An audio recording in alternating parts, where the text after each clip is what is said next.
Bershuschem, we spent a little bit of time last time discussing what exactly Pshat is in dialogue here, Avicha. Just the understanding that there are many Elohim in the world, and HaKadosh Baruch Hu tells us to have a relationship with Him directly, and that's the church of monotheism versus the commonly held thread in the world at that time, and to a certain extent, Ada Yamazeh, is that there are kochos that are nivdal from HaKadosh Baruch Hu, and that's kfira. That there's kochos that exist in the world, and that people serve, and people act in service of, and spend their lives trying to understand, and that is not the avodah of a Jew. That doesn't mean that we don't work for a living. That is completely independent of this. It's simply a question of where you understand the shorish of your parnasa comes from. Does it come from the other forces, other hierarchies, the other conglomerates that exist in the world? Does it come from HaKadosh Baruch Hu? And we pointed out that we mentioned this very briefly, that this is also what Chazal mean when they tell us that Kol Hadar b'chutz la'aretz ki'ilu ein la Eloika. Anybody that lives in chutz la'aretz is as if they don't have a God. What does that mean? So it means mimanavshach. If you're a Jew, then your parnasa comes to you directly from HaKadosh Baruch Hu. If you're a guy, then it comes through whichever sar HaKadosh Baruch Hu has been memaneh on your nation. That's the sar, that's mechayeh, that nation that HaKadosh Baruch Hu gives sustenance to through that sar, through that malach, through that Elohim, to that nation. That's the derech. But for a Jew, that's not how it comes to us. As a Jew, it comes directly from HaKadosh Baruch Hu to us. That's Hashem Elokeinu. And the Rizina points this out. The Rizina B'Yakov in the Haggadah Shel Pesach, Sefer HaZmanim. Sefer HaZmanim was this is Sefer HaZmanim on Shavuos, and this is Sefer HaZmanim on the Haggadah Shel Pesach, which is a lot of the Torahs of Ishbitz on the Haggadah. And we'll say this outside. I apologize, I didn't print this for you guys, but the Ishbitzer makes a stark assessment of Birkas Hamazon. You'll be familiar with the fact that Birkas Hamazon was written by different people at different points in time. Yes? Who wrote Birkas Hamazon? Moshe, Yoshua, David, and Shlomo. Right? Moshe wrote the first bracha, and the Chachamim Yavne after the story of Beitar. Right? After Arugei Beitar. That's what the Gemara says. This is the brachas 7th parak Mem Ches. Says the Gemara that Moshe Rabbeinu was tikin the bracha of Hazan b'shah sheyor lehem Amman. Yeshua was tikin the bracha of Neder Hashem Elokeinu al shenchad alav b'seinu Eretz Chem B'chava. When was he masakin that? Shenichnas l'Eretz. And David and Shlomo when? So it's an interesting question, right? Because it's already the Marabi and Chabib writes on it's quoted in the Beis Yosef and the Tur. It's very clear that the nusach that we have for the third bracha of Birkas Hamazon is not the same nusach bracha as David and Shlomo had. Meaning it was a bracha on Yerushalayim, but the bracha was a different bracha at different points in time. Because David and Shlomo weren't. Maybe David was saying Uvenei Yerushalayim Yirah Kodesh B'Meher B'Yameinu. Shlomo for sure wasn't, because it was already built, right? Meaning the Nusach HaBracha was not a request for the rebuilding of Yerushalayim. It was some other bracha. Yes, you with me? Everybody with me on this? Obviously, right? The bracha of Neder Hashem Elokeinu, interestingly enough, did not change in the Galus.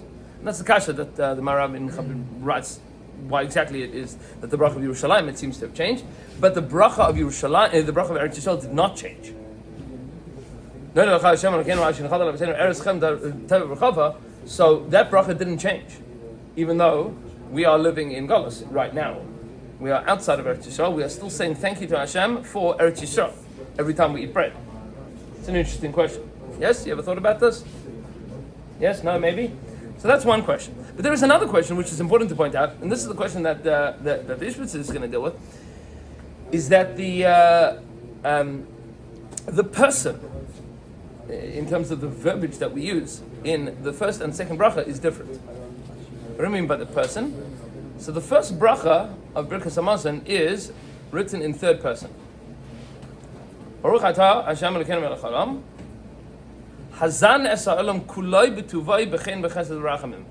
That's in third person. Ribono Shel Olam is the one who is Zan es ha'olam. He sustains the world. Kuloi, all of it, b'tuvoi with his kindness, b'chein, with grace, b'chesed, kindness, v'rachamim, mercy. Who noisen lechem l'chol basar? He gives lechem to all basar ki la'olam chazdar, because his kindness endures forever. Right?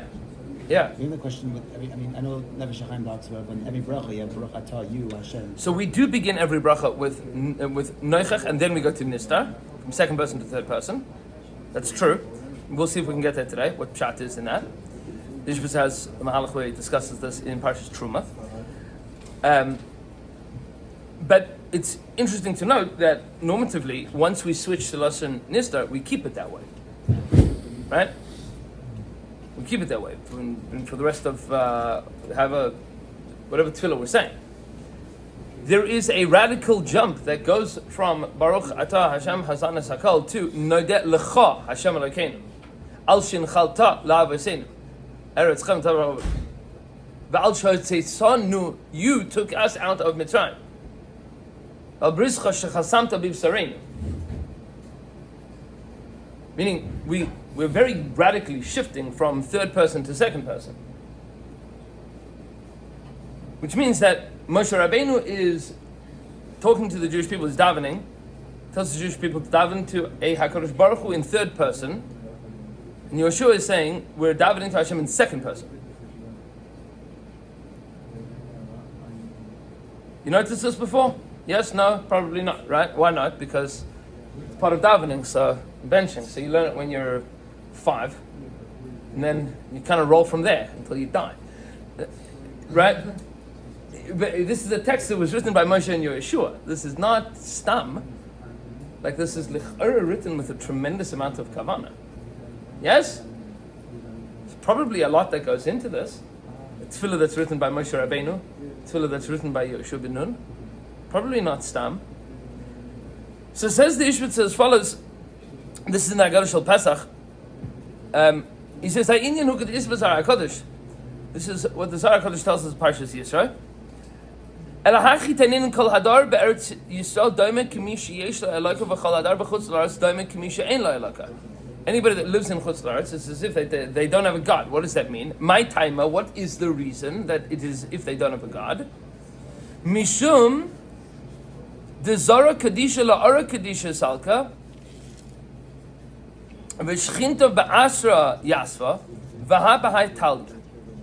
Because there is a deep connection between the Jewish people, it's not on the sheet, between the Jewish people and the land of Israel, and the Shechina Kedosha. Right?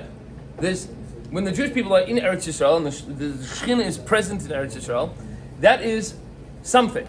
And then there is something else, which is when that is not the case. What is the not the case? It says, Moshe loikamar Elokecha. Moshe Rabbeinu doesn't say, your God. Moshe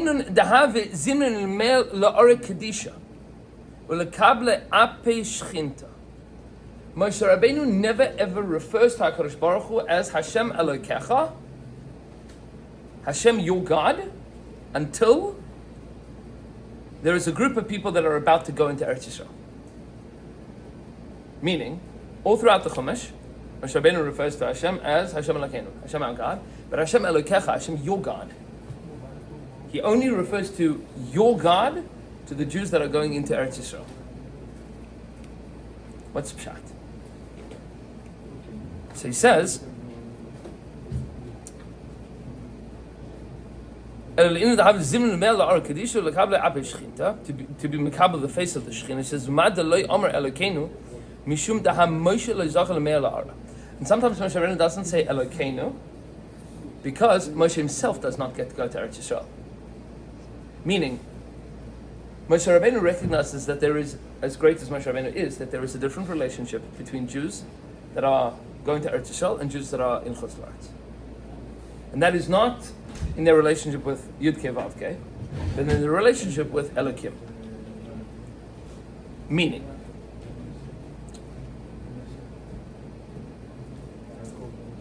Says begin kach elokecha vaday bechol asum mishum di'inan have zimnu lemel tamar.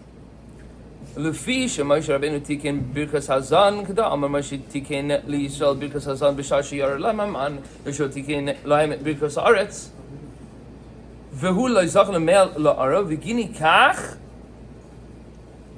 gam habracha shetiken li Yisrael lo amar b'loshen nochach. Since Moshe Rabbeinu is not able to go into Eretz Yisrael, he cannot talk to Hashem Elokeinu b'loshen noichach directly. He has to speak b'loshen nistar indirectly, because he is not standing together with the Jewish people ape shchinta, in the face of the Shechina. What does that mean? It means that when you're in Chutz La'aretz, your mazon comes through the sar of Chutz La'aretz. Whatever that sar is of Chutz La'aretz. That's how it comes. What is sar again? Malach. Elokim. Or Elohim. Meaning that there is a malach that's memaneh on every single nation. Baruch Hu puts a malach in charge of every nation. And each of those malachim has a job to do in the world. It's like a sub-god? Yeah, ki'ilu. It is, in the eyes of the nations of the world, it is their God. They know relationships. They're direct. Correct. They're one God. Correct. So we're like chatzi when we're in Chutz La'aretz? So what that means is that we have a direct relationship with Yud Kei Vav Kei. However, our parnasa in Chutz La'aretz comes b'derech akum and b'derech akum, meaning of the kachavim masalas, but also crooked. It doesn't come directly from Yud Kei Vav Kei. It comes through whichever sar is mamane on Guilford, New York. Meaning it doesn't come directly from HaKadosh Baruch Hu. It comes directly from Hashem through whichever sar, meaning through the United States of America and through Congress. I'll say this in a very blunt way. The Avnei Nezer writes in Tshuva, dealing with the chiyuv of Jews living in Eretz Yisrael. He talks about the definition of a Jew that is a ben Chutz La'aretz versus a Jew that's a ben Eretz Yisrael. What exactly defines a person as a ben Chutz La'aretz and a ben Eretz Yisrael? So he writes that Pasha says it seems that a ben Eretz Yisrael is somebody that is nizon from Eretz Yisrael, meaning a parnasa comes from Eretz Yisrael, and a ben Chutz La'aretz is somebody that is nizon from Chutz La'aretz. And he writes that kol hadar b'Chutz La'aretz. There's two versions in Chazal: ki'ilu ein la elokah, or ki'ilu oved avodah zarah b'tara. You are worshipping a sanitized avodah zarah. It means, very simply, that when a Jew gets rich in Chutz La'aretz, you are also enriching the Ovdei Kachavim Mazalas and emboldening whatever they think is their God. Meaning, there's a double-edged sword when HaKadosh Baruch Hu is going to make a Jew in Chutz La'aretz wealthy. Because when, let's say, Be'ez Hashem Yisbarach, you should be very matzliach in everything that you do, and you'll be very rich, and you'll have a lot of parnasa. In America, that means that you will then pay a lot of taxes. Yes, because you have to keep the law. Which means that you are paying AOC salary. How do you feel about that? Excellent, right? Sababa. Meaning, there's somebody that hates Jews, that hates Eretz Yisrael, that you are now paying her salary. The more matzliach you are, the more that you are paying the salaries of Sonei Yisrael. Saying that halacha l'maisa in terms of like the sheni? What'd you say? Is the Avnei Nezer saying that halacha l'maisa? So it's interesting. Pinchas Karitza writes that la halacha yom tisheni. Pinchas Karitza came a number of generations earlier, before the Avnei Nezer. He writes that that is the deal. Even if you live in Eretz, you have So say- America? Yeah, heavy. Like, let's say you don't pay American taxes. Well, then you're a ganav. Well, that's If you live in Eretz Yisrael but work in America, Yeah. I think American law is that you have to pay American taxes. At least whatever your accountant tells you. if you're an American citizen, so you still have to pay American taxes. Right. So what? Or whatever your accountant tells you. Meaning, And it depends on where the ikar of your parnasa comes from. So if you work, like for vice versa, you could be considered Penimiyus Yisrael. Arguably, yes. So if I work for an American company, You used to pay taxes there. You live in America, so you pay So, but then everyone's a citizen. Yeah. paying taxes. Yeah. Meaning, meaning you have to work this out with your accountant, but it's very posh. This is what the Avnei holds, is that the ikar mitzvah of Yishuv Eretz Yisrael is partnering with Eretz Yisrael to make you wealthy. Meaning that it comes through Klal Yisrael being in Eretz Yisrael that makes us wealthy. It's the partnership with the land. Because when we do that, that is, and this is the tamsis of this whole mahalach. That is the Kiddush Hashem in the world. It's meaning Goy Echad Ba'aretz. Ato Echad V'Shimcha Echad Mika Amecha Yisrael. Goy Echad Ba'aretz is in Eretz Yisrael. That's the Kiddush Hashem. Is when the Jewish people are successful, not because we, work online for Amazon. It's because we're partnering with Eretz Yisrael, and from Eretz Yisrael we have this deep connection through B'derech HaTeva in Eretz Yisrael. That the Derech HaTeva in Eretz Yisrael is that a Jew that is Oved Hashem in everything that they do sees HaKadosh Baruch Hu being Mashpia Shefa Bracha V'Hatzlacha in B'chol Ma'aseh Yadav in Eretz Yisrael. Meaning, and that's what Moshe Rabbeinu tells the Jewish people, that the Ikar Kiddush Hashem is when the nations of the world will see Mi Goy Gadol Asher Elokim Krivim Elav K'Hashem Elokeinu B'chol Kareinu Elav. That's the Kiddush Hashem. Is when the world will see. Look at this: the Jewish people living in Eretz Yisrael have Hatzlacha, according to everybody. Real Hatzlacha, the Ol Me'ad Hatzlacha. Look at that. That's the Kiddush Hashem. And that's the ikar tikkun of malchus of HaKadosh Baruch Hu in the world, is that the Jewish people, and that which is pshat in Shechina, is the representation of HaKadosh Baruch Hu's ratzon in this world through the Jewish people. That's called Shechina in its appropriate place. The presence of HaKadosh Baruch Hu is felt in the presence of Eretz Yisrael, of Klal Yisrael in Eretz Yisrael, in accordance with the Torah of HaKadosh Baruch Hu. That's called Shechina, not in Galus. So what's Shechinta begalusa? Is when the presence of HaKadosh Baruch Hu is not felt.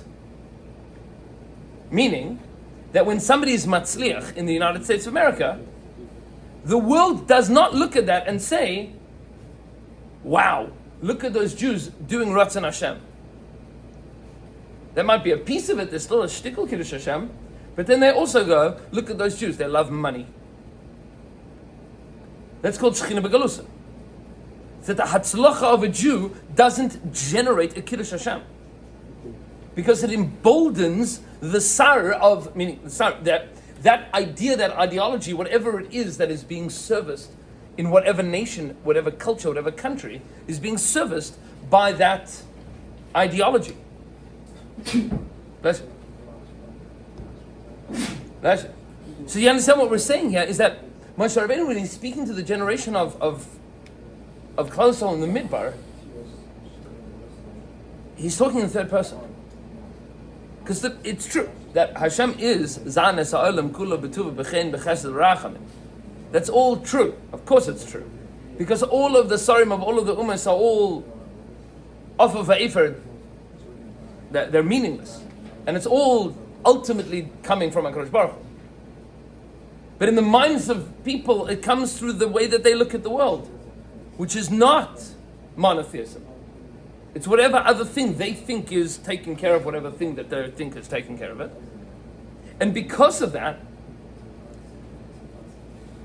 there is a feeling in Chutz La'aretz of not being omed lifnei hamelech. You're not receiving your parnasa directly from HaKadosh Baruch Hu. It feels like it's coming through something else. Because people will say the reason that you're matzliach is because you got that degree in college, or because you invested in that stock, or because... It's not because you're an Eved Hashem that works hard with honesty. Do you care what the other nations say about this? Of course. Because ultimately the job of the Jewish people is, in the language of the Sforno, That's what the pasuk says just before Matan Torah. Says the Svarna that the job of the Jewish people is la'avinu laharos l'chol hamin ha'enashi likroi kulam b'shem Hashem u'ravdoi shechem echad.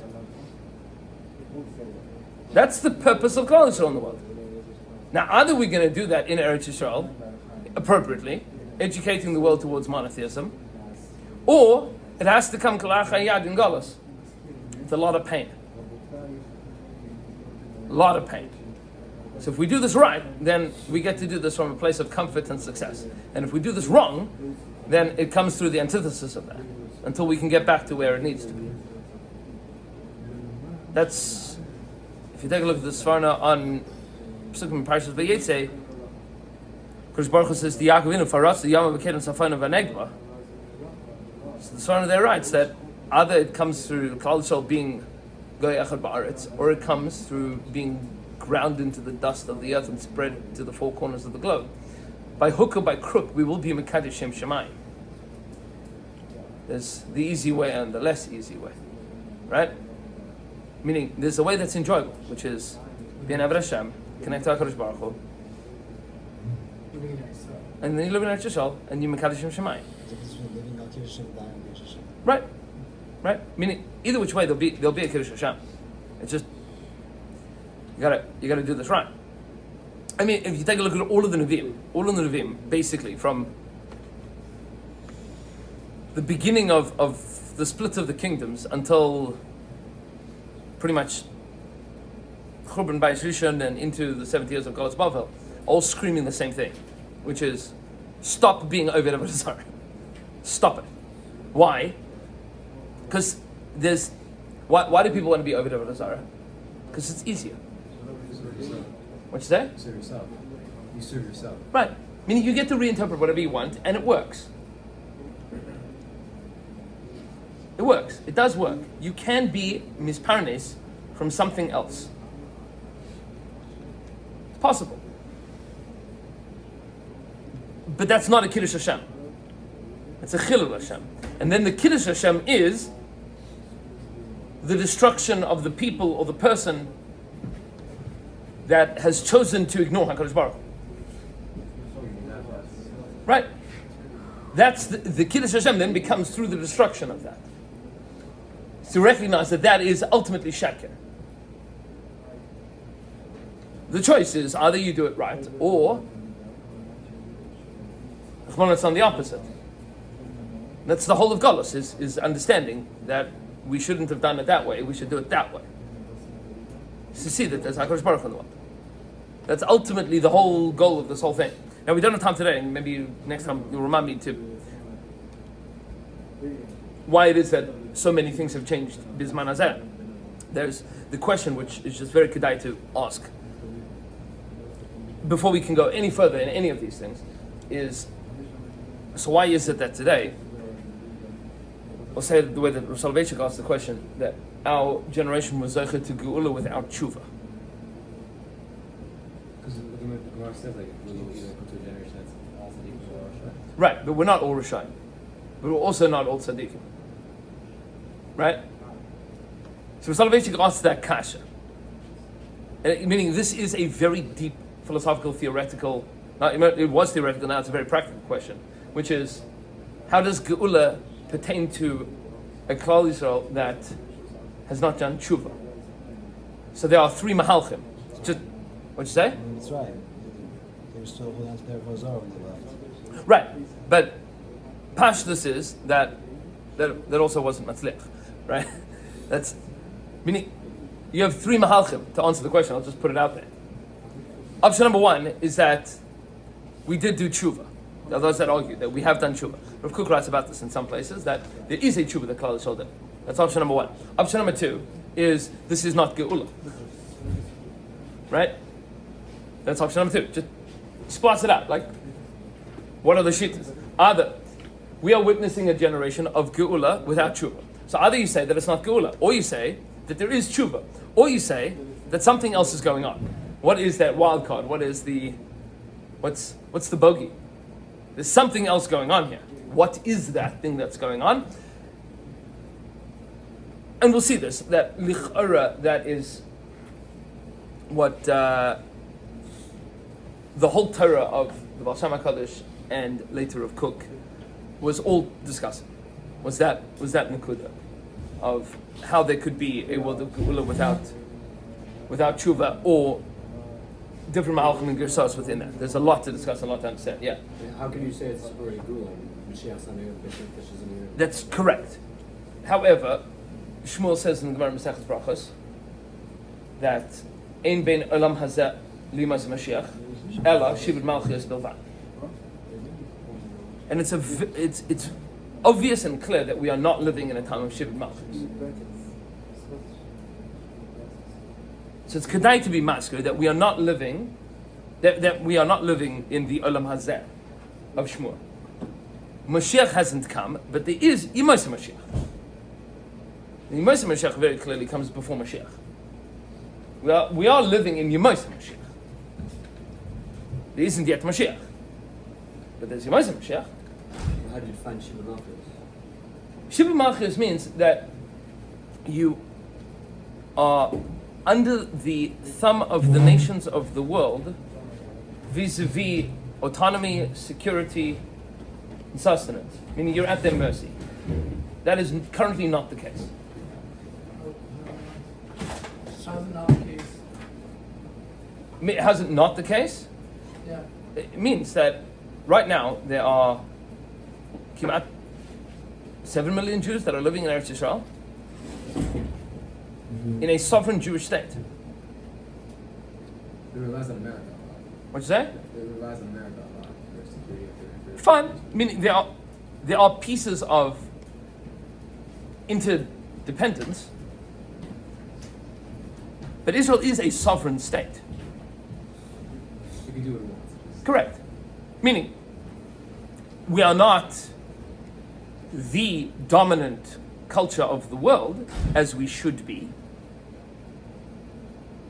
Meaning, because we don't yet have Mashiach.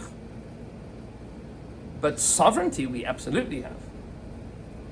That's called Malchus. Malchus exists. No less, by the way, and this is a tshuva that Ramesh Weinstein writes in Ruz Moshe, how to understand the current state of the state of Israel. I'll get your question in 1 second. How to understand the current state of the state of Israel. Ramesh Weinstein writes that it is certainly no less than the Malchei Yisrael that were Malachim during the times of Tanakh. They had Malchus. They were Ovid of Zara. But they had Malchus. There was certainly Jewish sovereignty in Eretz Yisrael. It was not a time of Shibud Malchios. Now, should you say Hallel on that or not? Yeah, no, whatever. Meaning, that's the small fry question. And I mean that for real. Like, should you have gratitude that we are not living in a world of Shibud Malchios? Yeah, we should have gratitude for that. Does that generate a chiyuv in halacha for halal, mita bracha, without? I don't care. Meaning, also posek. But should that generate gratitude of vada and avada? And if not, then you're an idiot. Like, meaning, if you don't see that the world has changed radically, that we are now living in a time that a Jew can live in Eretz Yisrael without an Ottoman. Rabbi Yehuda Halevi made it to Eretz Yisrael. He kissed the stones and got shechted. And it's not to say that it's not dangerous sometimes for Jews to live in Eretz Yisrael, but we are not living tachas shibud malchios, right? It's not shibud malchios. I told this ma'aseh to the teens Shabbos afternoon. It's good to be masked the story. 2009, there was a certain a mashkiach in Panovich whose father was niftar, and it was his name Reuben Grossman, if I'm not mistaken. And his and Sar Hater Chaim Kanievsky showed up to the Levaya. Sorry, not the Levaya, to the Shiva, and they said to him, Rebbe, it's murdic that you came to Rabbi Menachem Avil here, but like, you don't go to every Shiva house. Why are you showing up to Menachem Avil? So he says, I came because your father was my mefaked in Tzahal. So they said to him, Rebbe, when were you in Tzahal? Like Mechites, he was from Chaim Kanievsky in Tzahal. He says, I was in Tzahal for 1 day. When I was learning the yeshiva in Lomza in Petach Tikva,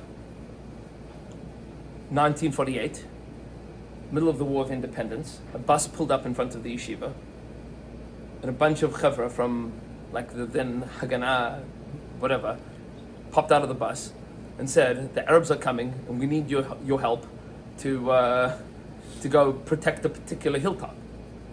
So he said, we all got on the bus. He said, there was no patur at that point. There was nothing to talk about. He says, except for one bacher that was terrified and hid in the bathroom. All of us got on the bus. And they took us to like this hilltop. And they didn't have enough guns, and we didn't know how to use guns. So they gave us sticks and stones and told us to make sure that if Arabs come, that we don't let them take this hilltop. So he says to the Avelim, he says, your father was the biggest of the Bachrim in the yeshiva, so they gave him the biggest stick, and they said, you're the mefaked. You tell them what to do. Babish. This is in the biography of Ruchan. They put this in the biography. So he says, your father had the biggest stick, and they went up to a mountaintop. So he said to me, so Chaim says, I asked your father what I should do. He's the mefaked. What do I do? So he gave me a stick and 2 stones, and he said, if Arabs come, chuck the stones at them, and if they get closer, beat them with a stick. Malasad. That's your job. In the meantime, sit and learn until somebody shows up. So he says, so that's what I did. I sat and I learned. He said the Brisker Rav was next to me. He was terrified. He was saying Tehillim and crying. And I was learning Gemara. And if they would come, we would chuck stones at them and beat them with a stick. He says, and Baruch Hashem, nobody showed up. And later that night, the bus came and they picked us up and took us back to the yeshiva.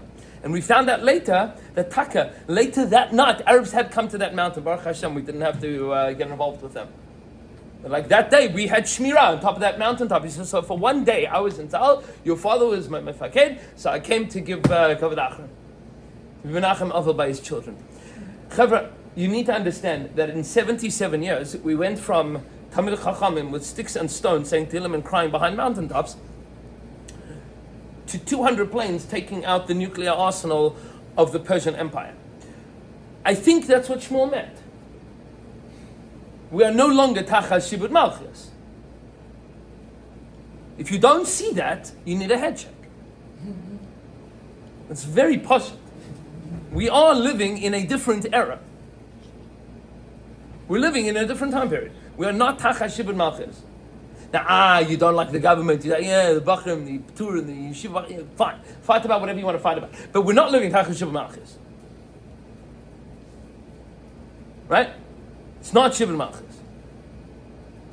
Also, Eretz Yisrael is a Vada and a Vada Nois in its period. Eretz Yisrael is also giving its fruit. Right? That's more than the goal. Right. Eretz Yisrael is going to, that's also going to run brachas. Eretz Yisrael is going to give its perus. For 2,000 years, Eretz Yisrael did not give perus. Now Eretz Yisrael gives perus. That is pshat in Noideh Lecha Hashem Elokeinu Al Shinchalta L'Avosenu Eretz Chemda Tov V'Chava. That in Eretz Yisrael we partner with the land and we experience HaKadosh Baruch Hu as our Elokim. Lashon Noichach. We talk directly to HaKadosh Baruch Hu, and He is zan us directly through a direct relationship with Him, not Lashon Nistar, not through some marechet of Shamayim that we are not supposed to give attention to. But the natural world of Eretz Yisrael is attuned to the Hatzlacha and to the Bracha and to the Shefa and the Parnasa and the food of the Jewish people. Naturally. Yeah. Before 1948, how is someone supposed to live Al Kiddush Hashem? If living Al Kiddush Hashem means making a parnasa through Eretz Yisrael? Yeah. So that's why we say in the Kinos, Ein Shiur Rak HaTorah. The only way to live Al Kiddush Hashem is in the Beis Medrash. That's it. Ein LaKadosh Baruch Hu be'elamai ela dalid amal shal halacha. That's it. And that's why Rabbi Yochanan asked this kasha. Ika savi beBavel, how are there people that live a long life in Bavel? Pasuk says that you'll be marach yamim al ha'adama asher nasati lach. that you live a long life. Because they show up to shul. Because the Batei Knesses and the Batei Midrashah Sheba Bavel have me'ein, a kedusha of Eretz Yisrael, because there you can feel the presence of HaKadosh Baruch Hu. There's hatzlacha that a Jew can feel in the Beis Medrash. Yeah. Doesn't one brachas also say, like, why were the early generations Zocha and Nes? It wasn't because of the Torah they learned, it was rather because they lived the Kiddush Hashem. Isn't Right. that two separate things? Right. But how can we live Kiddush Hashem without Torah? Meaning, you're talking before Matan Torah? I mean, the Gemara says, like, how can it be that the early generations were Zocha to get Nisim?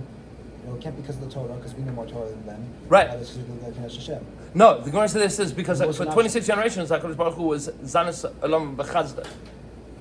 Tkila Olam Chazda. 26 generations of Chesed. So that was part of that? It was Chesed. It was Chesed. So the Gemara uses the Lashon of Masr Nav Shema Kiddush Hashem. You have to show me the Gemara. Okay. I mean, the Gemara says before Matan Torah. No, this was the Amoram Tanai. Oh, the Amorim Tanaim. Meaning, because the Ramaz Anav, meaning Al Kiddush Hashem means. Wasn't because of the Torah, though. Because Torah, it says they couldn't be because of the Torah. They weren't know as much Torah as their generations. So it said they were most option about Kiddush Hashem. So if it's connected, if you only believe about Kiddush Hashem. I have to take a look at the Gemara. We'll take a look at what the exact one. Good shot. We'll take a look at the Gemara. But Lemaisa, what we're saying is the Pashtas that outside of Eretz Yisrael, you don't have the same direct relation with HaKadosh Baruch Hu. Everything comes through something else. And that emboldens and creates this idea that there are other ways of being Matzalech in the world. And that's a Chilul Shem Shemaim. Meaning, at its core, at its root, that's a Chilul Shem Shemaim. It means that there are other ways of living your life that's not in accordance with Torah and Mitzvahs, that's not in accordance with Ratzon Hashem, that you can ignore that HaKadosh Baruch Hu exists, and that is a Chilul Hashem. That is emboldening Avodah Zarah. So, B'dafkin Eretz Yisrael is where there is the possibility of getting to know HaKadosh Baruch Hu and standing noichach p'nei Hashem, which is, and even more so in Yerushalayim, and even more so in the Beis HaMikdash, and therefore 3 times a year there was a mitzvah of Aliyah L'Regel, which had a mitzvah of Re'iyah. What's the mitzvah of Re'iyah? Yera'eh is to feel seen by HaKadosh Baruch Hu. Yera'eh kol zechurcha. To feel seen by Hashem. It means I am bringing my produce to the Beis HaMikdash. I'm bringing my shepsel to the Beis HaMikdash, and I'm feeling that it comes from HaKadosh Baruch Hu. I'm standing lifnei ha'adon Hashem Elokecha. That's where I'm standing. That's where everything comes from. It doesn't come from the stock market. The stock market is an ebed. What'd you say? Elokecha. That's your Elokim. Not the Nile, not the stock market, not the hanging towers of Babylon and smelting metal from the Bronze Empire. Right? It comes from Hashem Elokecha. How do Yeah. we make Hashem our actual God instead of the stock market or like the accounting job? Or Oh, good. So other that is the question of Da'es Elokavicha. Now you need to get to know God. You need to get to know. And that's the whole thesis of what we're learning here. Is to understand that you need to get to know HaKadosh Baruch Hu. B'chol derechacha da'ehu. To get to know HaKadosh Baruch Hu. Now, I'm gonna be very clear here. It's harder to do in Chutz La'aretz. It's not impossible, but it's much harder in Chutz La'aretz. because we have these other gods with us. Because America works differently. Because we are ultimately in a place that is nizon from other perspectives. Now, there are better and worse Avodah Zarahs. We should just be very clear here. Meaning, there's Avodah Zarahs that are very, very bad, and Avodah Zarahs that are not so bad. Depends on what the ramifications of those Avodah Zarahs are. America's Avodah Zarah is not nearly as terrible as basic nishvas, like, child sacrifices and molech. But in terms of how it impacts the Jew that lives in this place, to understand that our parnasa is coming from HaKadosh Baruch Hu, but somehow or another, by hook or by crook, lashon nistar. We have a less direct relation with HaKadosh Baruch Hu in terms of the way that we eat and are satiated. Now, part of, and just I'll say this out just for 1 second, part of the reason that we don't change the bracha for Eretz Yisrael is because ultimately, even in Chutz La'aretz, our parnasa does come from Hashem Hu HaElokim. It comes to us directly from HaKadosh Baruch Hu, which means that it comes through the sire of the nation of America, but to us it comes through Eretz Yisrael anyway. Meaning, it always comes from HaKadosh Baruch Hu. And Sarah itself is Hashem. That is Hashem. There is no sire in Eretz Yisrael. That's Mefurish HaPasuk. Tamid Einei Hashem Elokecha Ba Mereish Shana Ad Achar Shana. HaKadosh Baruch Hu is looking at Eretz Yisrael all the time. Means that there is a unique hashgacha on Eretz Yisrael. The rest of the world has hashgacha klalis. Eretz Yisrael has hashgacha pratis. That's Mefurish in the Rishonim on that pasuk. But there's hashgacha there's hashgacha pratis in Eretz Yisrael in a way that there isn't everywhere else. Which, just to say this in a very, very clear way, what that means is that everything that you do in Eretz Yisrael is more meaningful. Both l'taiv and the opposite. Again, there you do is like worse when you do is Right, because you are standing noichach b'nei Hashem. I already said like when you come to America, like you don't really know myself, it's like practice. That's the Ramban. The Ramban writes based on the pasuk Hatziv Tziyunim that when you go into Galus, the Navi says you should keep up with what you do so that you should know how to do it more in Eretz Yisrael.